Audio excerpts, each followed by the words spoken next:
Bismillahirrahmanirrahim. Assalamu alaikum. Welcome to Newsroom. I'm your host, Khalid Bhat. Today is the 16th of March 2023, and these are the stories that we will be discussing in detail during the course of the show. We'll begin with the glorious 50 years of the Senate of Pakistan. Today was an auspicious day in the Senate as well, where a very extravagant ceremony was held in which different ambassadors were present, in which old and new senators were also present, in which envoys of Turkey, China, Russia spoke in connection with this 50th anniversary of the Senate as well. This and our Prime Minister Shahbaz Sharif Saab also spoke in the Senate, and he emphasized that political stability is pivotal for economic stability. We'll be discussing all of that in the context of 50 years of the Senate in our very first segment.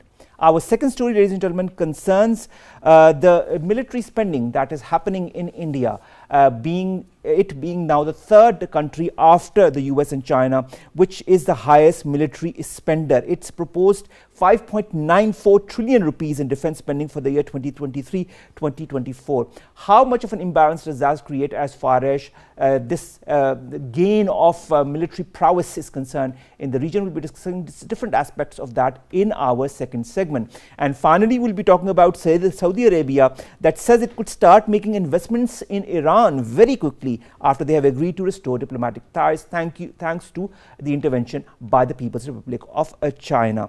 The Saudi Finance Minister has said this on Wednesday, despite the sweeping US sanctions against Tehran. We'll have to see how this bodes forward. Nevertheless, a very positive development as well. Let's come to our first story, and that concerns 50 years of the Senate of Pakistan.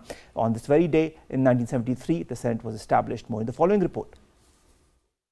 The Golden Jubilee festivities of the Senate, the upper house of parliament, are celebrated with patriotic zeal as Pakistan marks a significant milestone in its parliamentary history. The occasion is important to highlight the achievement made by Senate over the past 5 decades and also to reflect on its rich history, since the Senate has played a central role in the advancement of Pakistan during the last 50 years. Chairman Senate Mohammad Sadiq Sanjrani inaugurated a special commemorative session and welcomed all the provincial and national leaders, former and current senators, along with other guests to the memorable gathering. In his address, Chairman Senate Sadiq Sanjrani reflected that Senate of Pakistan has an important role in legislation and promotion of national cohesion. The Senate of Pakistan stands tall as an effective institutional mechanism to maintain unity and solidarity of the Federation and provides equal representation to provinces and guards their interests. The upper house also made significant headway as a deliberative chamber with a great and diverse experience, contributing to the quality of legislation. The gathering of national and provincial leadership to attend the Golden Jubilee celebration shows the much cherished unity of all federating units. Pakistan's stability, progress and prosperity hinges on the continuity of the democratic system with stringent and transparent public policy. Now, to discuss the 50 years of Senate, the glorious Golden Jubilee of this very important institution, we've been joined in the studios by Senator Rana Maqbool Ahmad Saab. Senator Saab, thank you very much to have come all the way to the studios. I know the Senate session is still underway, but you made time for our show, so thank you very much for that. 50 years, Golden Jubilee of the Senate of Pakistan. On the 10th of April 1973, that was the day then that the Senate was created. Looking back at it, 50 years down the lane, how important has this institution been for Pakistan? Thank you very much. Me coming over here is just an honor and a privilege to me. You asked me to come over to such an enlightened forum and an enlightened personality like Thank you. Sir. Yes, it's a great addition to the political and democratic history of Pakistan. Number one, due to its nature of being an instrument of equal representation, the level of annoyance of the smaller provinces has mitigated and been reduced to a large extent. Previously, they used to complain that they have less population than the other provinces. Hence, they don't have that voice which they can raise in the parliament. In the upper house, which is also called a house of federation, there is a principle of equal representation which is being practiced. If there are 25 senators from Punjab, which is the largest province, there are 25 representatives, the senators from Balochistan as well. So that has given them a great strength, and that has also given the credibility to the system, because now they can raise their voice vis-a-vis the sense of deprivation they used to have, the budget allocations, and then human rights issues, and overall funding, attention of the federal government. All these issues are being attended to a large extent. And I personally think once this constitution was propounded, the architects of the constitution, they really made spectacular contribution, like Zulfikar Ali Bhutto and others, Rana Maqbool Ahmad, Professor Ghafoor, and Wali Khan, all these people. That was a heterogeneous political strata in those days. And you might remember when Pakistan was about to be established and created, most of these parties didn't accede to their demand, and they differed with Muslim League, which was the cardinal organization under the leadership of Quaid-e-Azam. But to this situation, they all agreed. And they were there, and you might remember once Bhutto was going to attend a Shimla conference, all these leaders were present on the Lahore airport to see him off. That was a miracle performed by the constitution. So it's a situation of unity in diversity. It's a great fortifying feature for the country. All the same, it has done a little good as well as far as the constitutional history is concerned, but a lot many inadequacies also. As a student of this total phenomena, I can't have sides for the government or for the people, but I'm sure I'm so dejected over that. The Parliament and the Senate, they couldn't perform to the extent it was expected from them. All right. Sir, the Senate's landmark decisions as far as resolving regional, local political differences over the decades has protected the rights of all. When you look at all those decisions that were taken, of all the discussions that happened to maintain the sanctity of the Constitution, in 2023, what do you feel needs to be done by the auspicious body that is the Senate? Almost as far as the integrity and the solidarity of the country is concerned, it's a remarkable contribution of the Senate. But as far as other cardinal issues of the country are concerned, Senate didn't perform so satisfactorily. For example, once we were asked to give the vote for the extension of the army-in-chief, was it a democratic step? Was it constitutionally advisable? Didn't know what would happen to democracy for doing such a thing, which is never done in any country's history. So if the senators and members of the National Assembly don't think both individually and collectively, and they just go full hog if they are directed to do. So this is not the role and the duty of the parliamentarians. So Senate being the more important body, they should have put their foot down. They didn't do this. Every day there are things which are happening, but the Senate, despite there are certain people, 2, 3, 4 people, who really agitate on issues, but I don't know, they tend compromising. So this instinct of compromise should not happen is to be alleviated from the minds and the practices of the senators. All right, sir. We've also been joined online by Javed Khan Jadoon Saab. He's a senior analyst. Javed Saab, thank you very much to have joined us. Jadoon Saab, looking back at the 50 years, it's since 1973 and now we are in 2023. Next month on the 10th will be exactly 50 years since the Senate began. How important do you feel as a senior journalist, as a senior analyst, is the Senate of Pakistan, for its constitution, for the democracy in our country? Thank you very much, Umar. I think in a parliamentary form of democracy in a country like Pakistan, the Senate has a very, very important role to play. It is a representative body of the 4 provinces, equally elected members. And the Golden Jubilee, of course, is a very auspicious occasion as far as we are celebrating its existence for the last 50 years. But unfortunately, Umar, the Senate of Pakistan, which we feel should have been represented by the qualified people and the technocrats and the educated people who could have understood the foreign policy paradigms and could have understood Pakistan's economic paradigm and the political as well. But if we look at the ground situation, the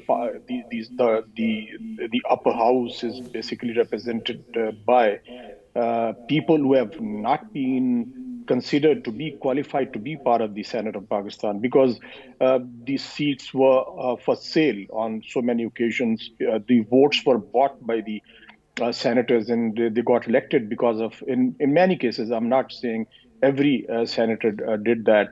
There are some very qualified people who are representing different political parties. They have brought sobriety to the House. They have got a history of being attached to the politics of Pakistan and to the parliamentary form of democracy in Pakistan. But on many occasions, we have seen that the votes were bought as far as the wealthy senators were concerned. They never played any important role in legislation, because it is the House which gives the guidance and the direction to the lower house as well. If we look at on the whole, the overarching opinion is that parliamentary democracy has seen a very dismal performance, because people's aspirations are not represented by both the houses of the parliament. People always look towards the upper house and the lower house, where decisions should have been made. Debates should have been conducted on vital and important national issues, while these issues are being settled on the street, unfortunately, right now. The platform, which was even abandoned by the chairman Pakistan Tehreek-e-Insaf, unfortunately, he thought that it would be in his party's interest to leave the lower house while they kept their members in the upper house. Now they want to come back. The parliament has been left redundant as far as decision making is concerned. I think every decision taken by the government should have been debated on the floor of the house, whether upper house or the lower house. So I think it's a kind of a mixed feeling. I would say, well, the glass half filled. Maybe it is satisfactory, but the empty part of the glass is definitely kind of not the satisfactory aspect as far as upper house is concerned. Omar. All right, kindly stay online with us. We've got a senator, of course, in the studio. Senator Rana Maqbool Sahab, you've heard what Javed Jadoon Sahab had to say. How much has politics affected the sanctity of the Senate, in your point of view, over the years, over the decades?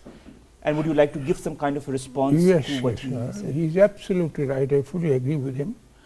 Politics, it's not politics. It's hunting with the hound, running with the hare. Let me be frank. The politicians are custodian of the country's future. They should react to every situation conscientiously. So they should not go for short-lived benefits and expediencies. That has been the problem. That is perhaps due to a situation of character degeneration overall, and most of us don't react strongly to an undesirable situation.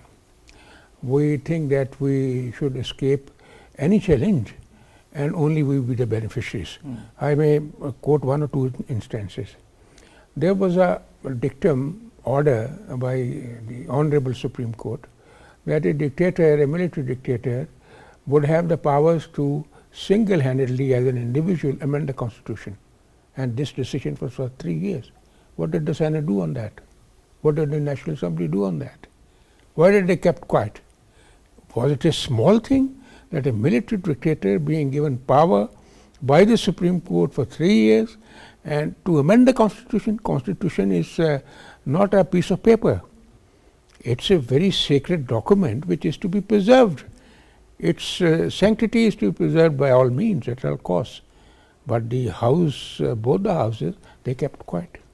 Now, of late, you must have listened to the hue and cry all over.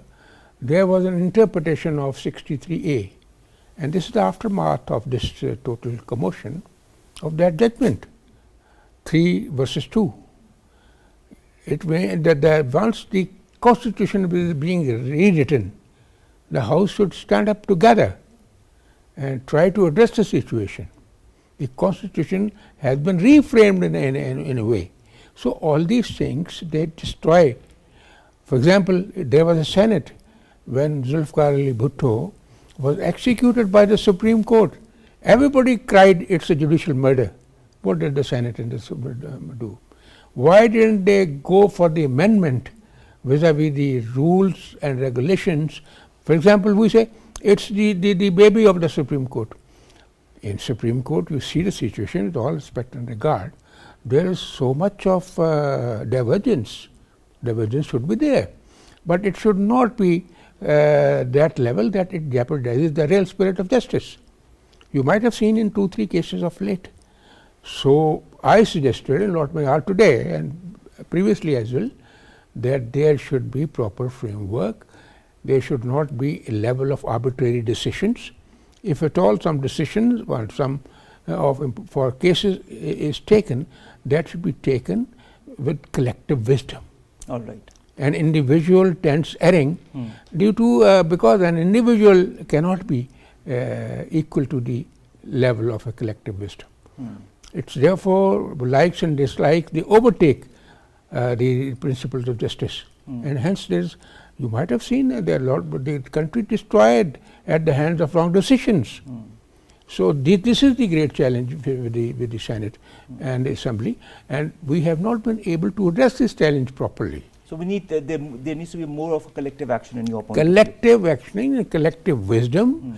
He said that he is right.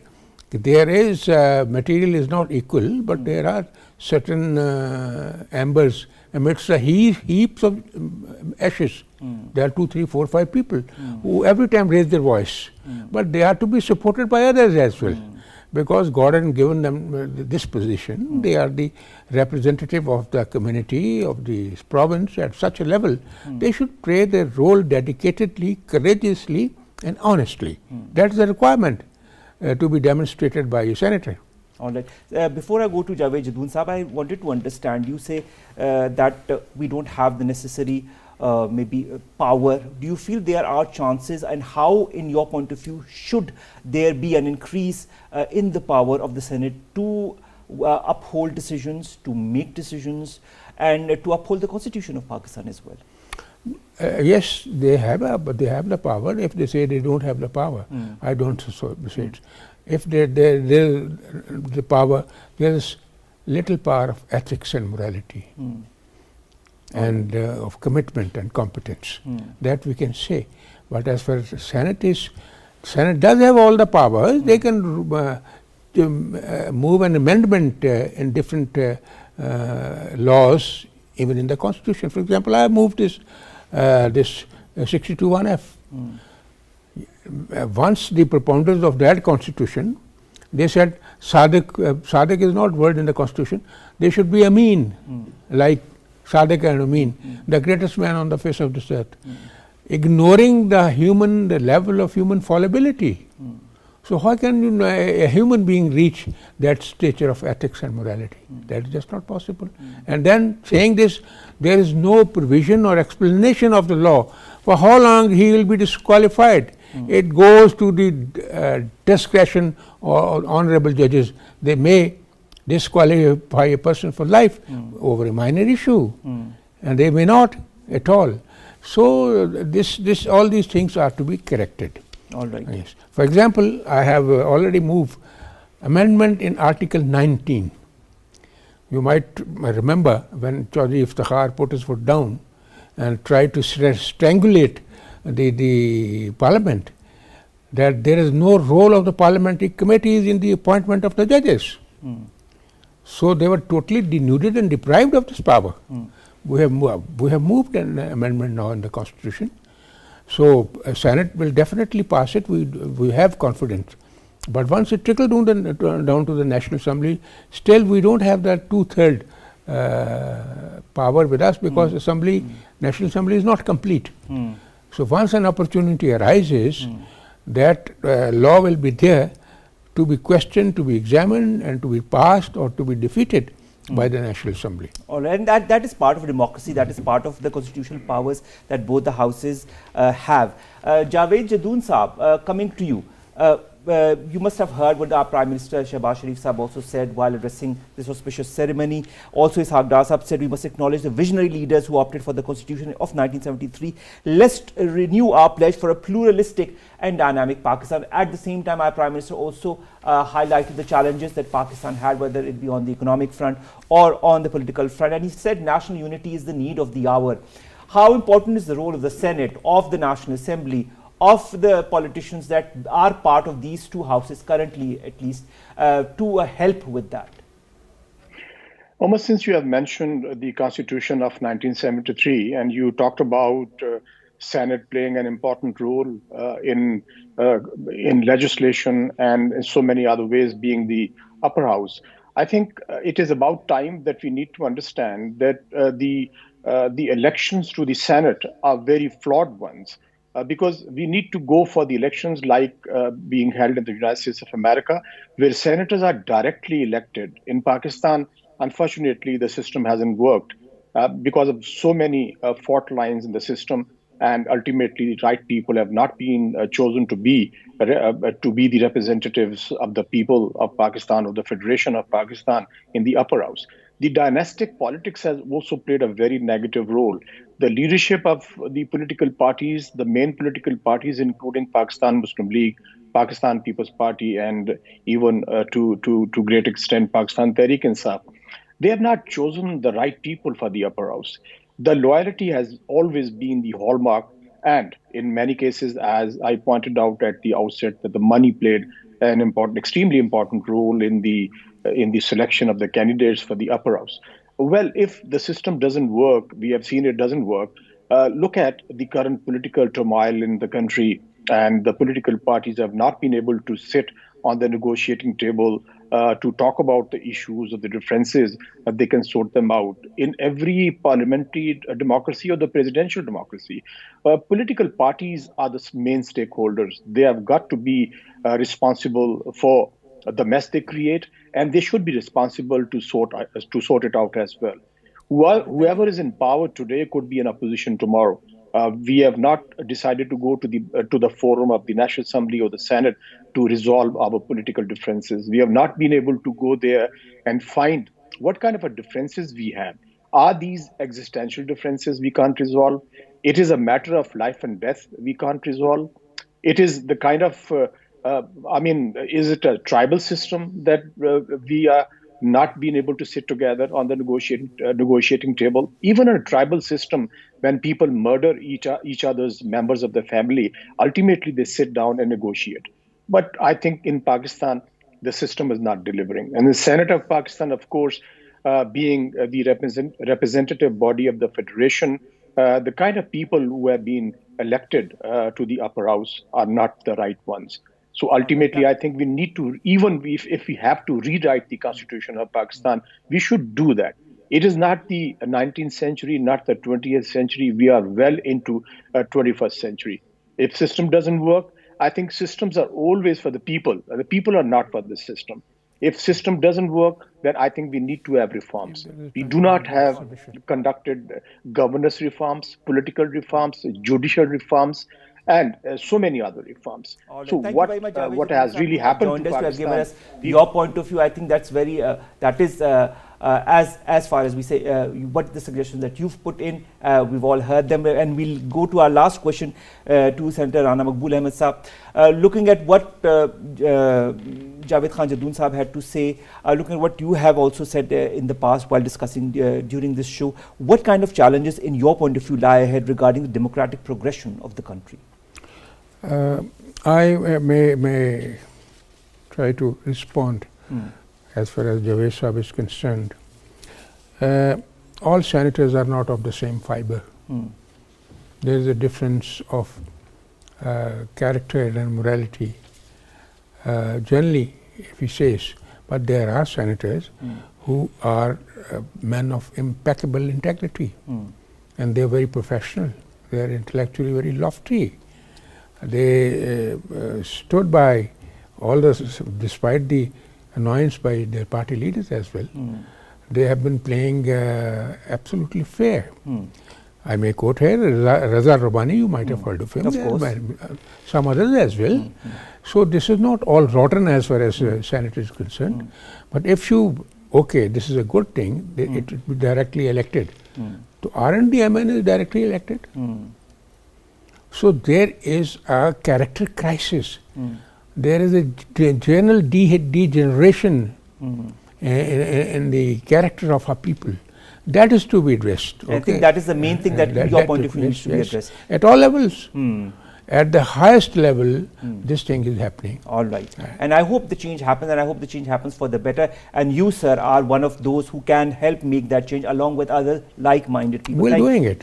Inshallah. We are trying to do it. We will be looking at those results. Thank you, Senator Rana Maqbool Ahmad Saab, to have joined us. Javed Jadoon Saab online also. Thank you so very much. And of course, a very happy 50th Golden Jubilee to our Senate of Pakistan. May it see glorious years in the next decades, and may we see a wonderful Diamond Jubilee as well for our Senate. Inshallah. Thank you very much, sir, to have joined us. Let's come to our second segment that concerns, of course, the issue that is the Indian designs and, of course, what is happening as far as this arms race is concerned in the region. We'll be going to our next guest, but before that, a short report. Regional pariah India has a history of unwarranted and provocative acts to divert public attention from domestic challenges. Besides its unilateral hybrid warfare against Pakistan, the belligerent Indian regime is persistently engaged in military build-up and defense pacts. In order to back its hyperbolic rhetoric with military might, India is purchasing the third squadron of S-400 surface-to-air missile defense system from Russia. India and Russia signed an intergovernmental agreement for the procurement of 4 regiments of Russian-made S-400 advanced air defense system on October 2016. Last month, India proposed 5.94 trillion rupees or $72.6 billion in defense spending for the 2023 and 24 financial year, a 13% increase. There are also reports of New Delhi plans to deploy 120 tactical missiles on its borders with China and Pakistan. Indian Defense Ministry's top echelons have also been discussing the development of a rocket force for Indian Army. India's military build-up through a large-scale acquisition of arms, expansion of fissile material production facilities, and quest of advanced technology for missile and related delivery system would accentuate the already existing conventional and nuclear imbalance in South Asia. Pakistan's key concern is the paramount importance of strategic stability in South Asia.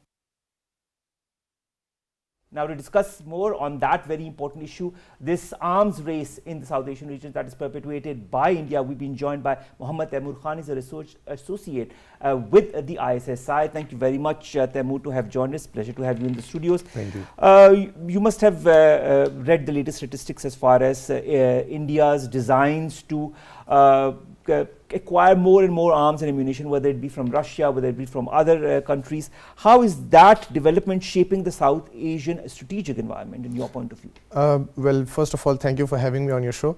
And you assessed it very correctly that yes, India's military modernization is going to have massive impact on the strategic stability of South Asia in particular, because in 2019, their defense minister Rajnath Singh announced that India is going to spend $130 billion in the next 10 years on its military modernization, and that includes buying new submarines, new missile systems, new air defense systems, buying new conventional weaponry for its armed forces. And this has created a strategic or a security dilemma for the rest of the neighbors of India, particularly Pakistan and China, which are at loggerheads with the country for the past several decades. Of course. So as things progress in India's military modernization, more and more pressure will be built upon India's neighbors, such as Pakistan and China, and they will be caught in a catch-22 situation. They will have no other way out but to arm themselves in order to deter India from committing any such sort of military misadventures which India did. But doesn't that make the situation quite dangerous?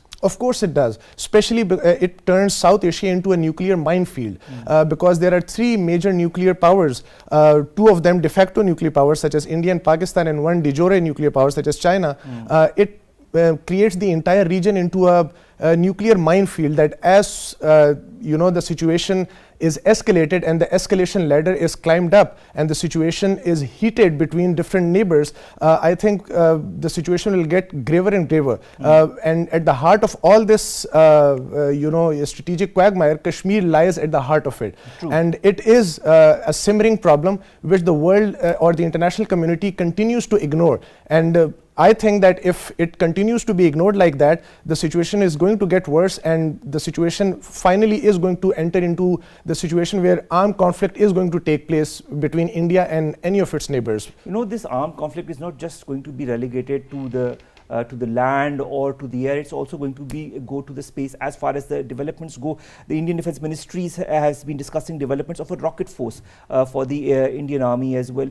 What strategic importance will that have for India, or what is its impact going to be as far as the strategic calculus of the South Asian region is concerned? Well, you see, the precedent has been set by the United States of America by creating a cyber force, so to speak, and I think that with the follow-up of its containment China policy, it is building India's defenses and India's military capabilities up so that it can effectively counter and deter and contain China in the Asia-Pacific region.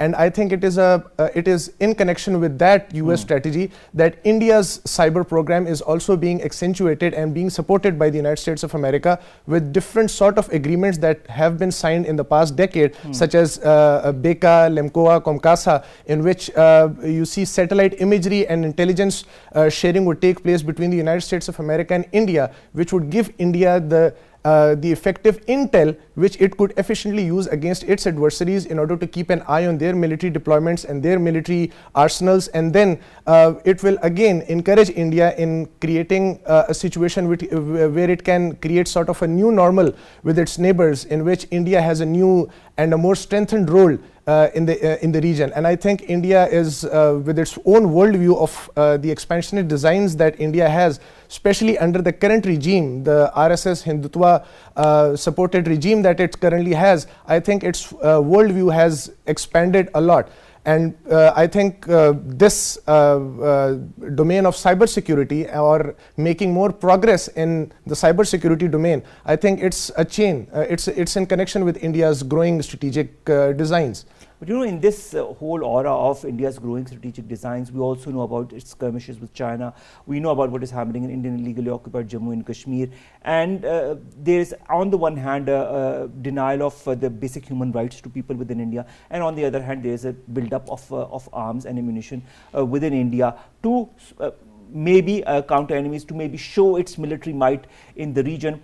But do you feel that countries such as the United States of America or Russia that are still supplying arms and ammunition to India understand the change in the whole strategic environment of our region because of this? Well, sir, you are absolutely right that there should be some sort of a concern in the major global powers before extending any sort of help towards India, especially when it is carrying out massive, you can say, alienating policies, especially with regards to its own minorities and particularly Muslims. But you see, the major powers, they always follow or pursue the policy of realpolitik. Their own major national security and foreign policy interests are always at the heart of their, any maneuvers that they do or any sort of help that they extend to other countries. India is a rising economic power. It is one of the biggest economies, and its GDP is consistently growing. And I think all those major powers are only concerned with their own respective economic and strategic interests that are aligned with India at the moment. Like you correctly mentioned earlier, that US has its own interests in helping India so that it can be a net security provider in the region to contain China, and Russia also needs India, especially after the Russia-Ukraine conflict, that India remains a vital strategic partner to Russia so that its economy can sustain and so that it has a major global power on its side of the fence as well. So those powers are least bothered about what sort of human atrocities Indian government is committing, and they're only concerned about their achieving their own interest from India. And I think as long as India continues to serve the interests of the global powers, all of its ills, you see, would be effectively ignored or conveniently ignored by all the major powers. You know, when you talk of ignorance, that brings to mind the fact that there has been no constraints, no sanctions on India by the United States of America, despite the fact that it is buying arms openly from Russia. And very recently also there has been a whole batch of arms that has been obtained by India.